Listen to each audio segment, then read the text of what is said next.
Aux environs de Béziers, une statue accompagnée de divers éléments en bronze a été découverte fortuitement.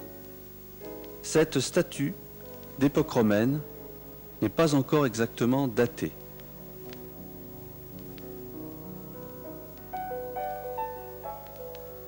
Elle est partiellement mutilée. Il en est de même pour le mouton et le socle qui accompagnent la statue.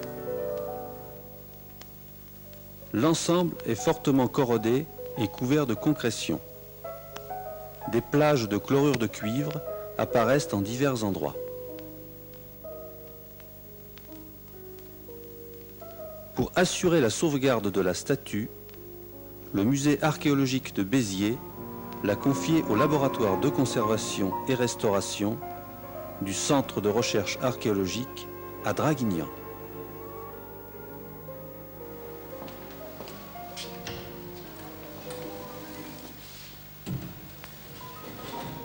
Un premier nettoyage est effectué à l'aide de moyens mécaniques. Il consiste d'abord en un sablage réalisé avec une poudre de microbilles de verre d'un diamètre de 45 à 90 microns.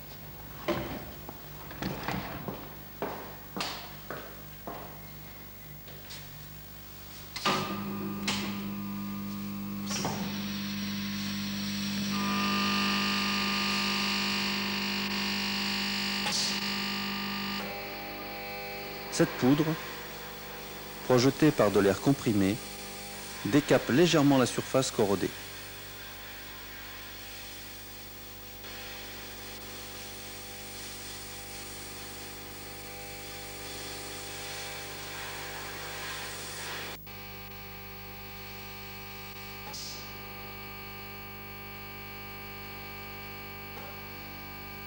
Elle élimine les adhérences de terre et les dépôts calcaires.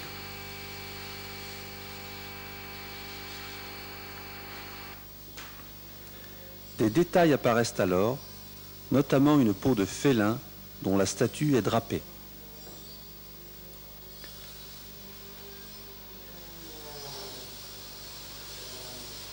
Le nettoyage des éléments se poursuit par une abrasion et un polissage des surfaces. À cet effet, on utilise des meulettes et des brossettes qui tournent à 20 000 tours par minute.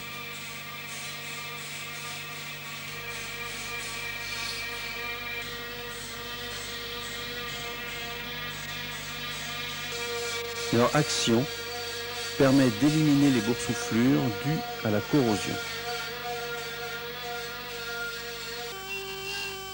Le burin de graveur affine le nettoyage des parties en creux. Après les traitements mécaniques, les bronzes sont placés en atmosphère humide pendant 72 heures.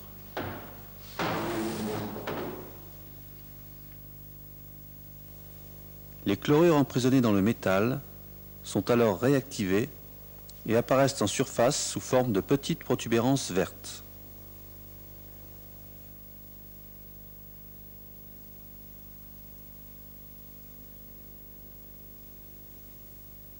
Un traitement chimique est donc nécessaire pour supprimer ces chlorures. Les bronzes sont plongés dans un premier bain de méthanol et d'ammoniac qui va dissoudre certains produits de la corrosion.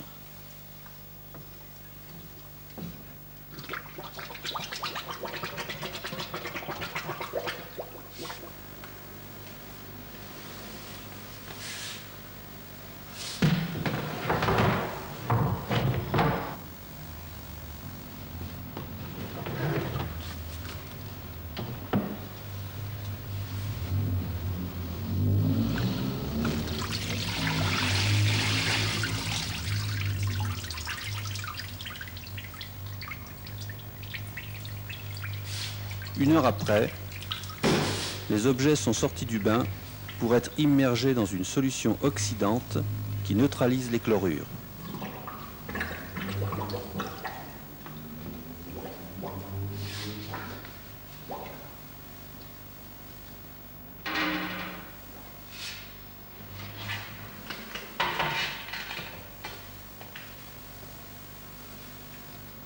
Un séchage est ensuite effectué dans une étuve à 50 degrés centigrades. L'ensemble des opérations, depuis la chambre humide jusqu'à l'étuve, est répété plusieurs fois.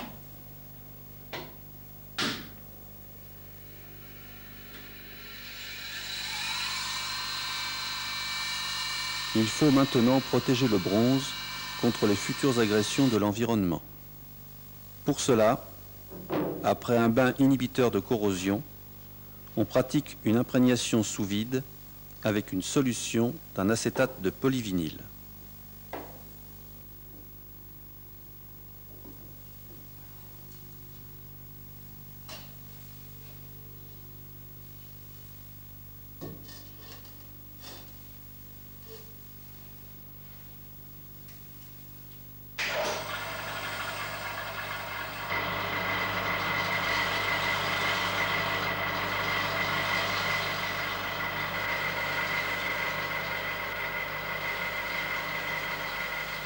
L'opération dure 30 minutes.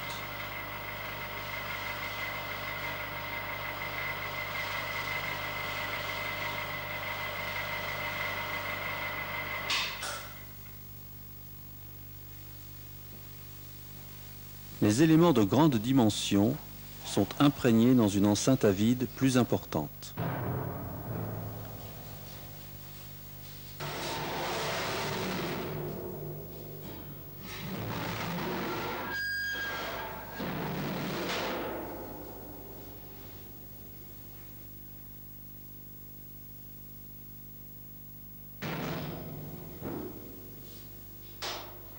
Le traitement de conservation est alors terminé.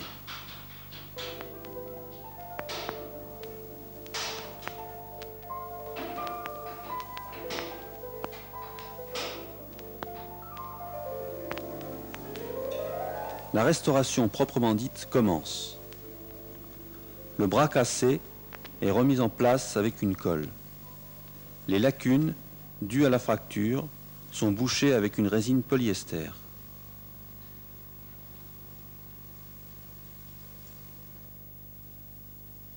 Ce même produit sert à combler les zones creusées par la corrosion.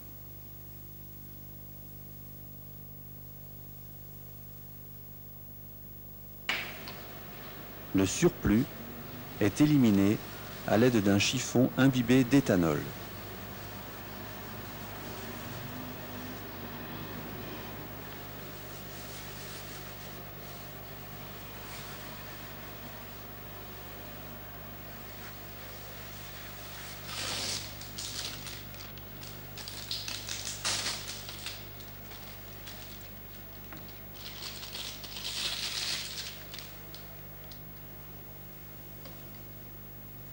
Un moule en alginate d'un côté intact du socle permet la restitution d'une partie manquante.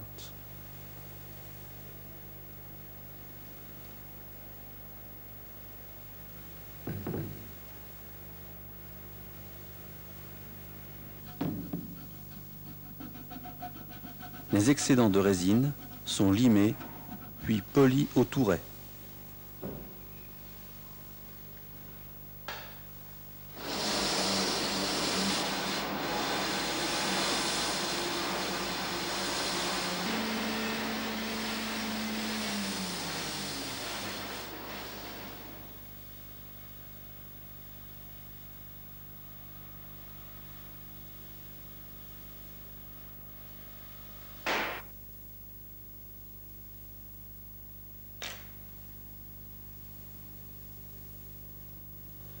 Les éléments disjoints sont mis définitivement en place par collage avec une colle à prise rapide.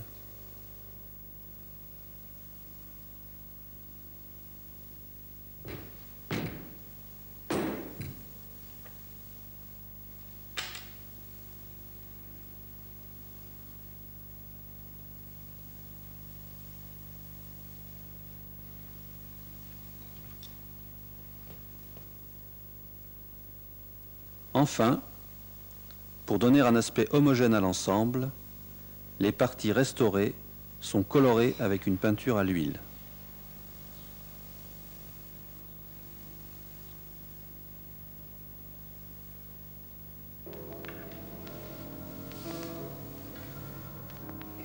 Au terme de ce long et minutieux travail de laboratoire, l'ensemble restauré retrouve sa signification originelle.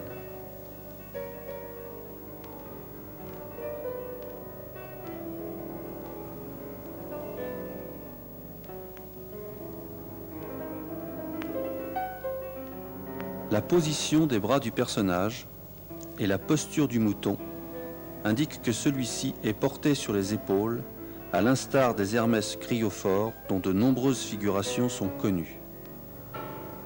Cette statue a maintenant sa place au musée du Biterrois.